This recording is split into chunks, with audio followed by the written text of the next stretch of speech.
10, he was the sweetest kid. Those words from a mom now mourning the loss of her 18-year-old, who will always be her baby, shot during an Easter barbecue. Your reporter, Gabriela Vidal, joins us live after talking with that mom tonight. And Gabby, we've learned this is a complicated case. Yeah, Karen, complicated and still with a lot of questions. Denver police still investigating the circumstances surrounding this shooting and trying to identify the suspects that were in the car that exchanged gunfire with someone who was in this Easter party that weekend. And the person who was in the party has not been formally charged for anything, but could potentially face charges in the future. Now, for this mother who already lost a son to gun violence 4 years ago, she wants nothing more for this kind of violence to stop. I feel lost. Now he's gone, so now I don't come home to him. I come home to his room, his empty room. A mother now left with only the memories of her son, 18-year-old Pharaoh Ware. He was the sweetest kid, always willing to help. God has the biggest friend group.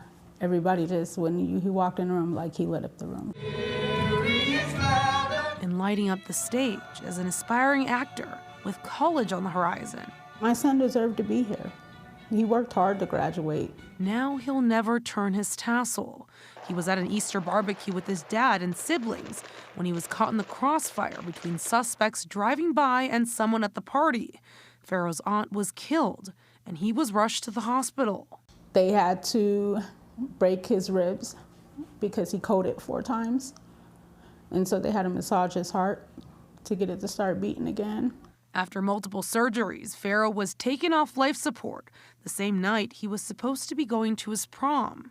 I think that's what hurts most of all, is that instead of him picking out a suit to wear to one of the nights that he earned, you know, his last year of high school, his last go around with his friends, he has to wear it in a casket.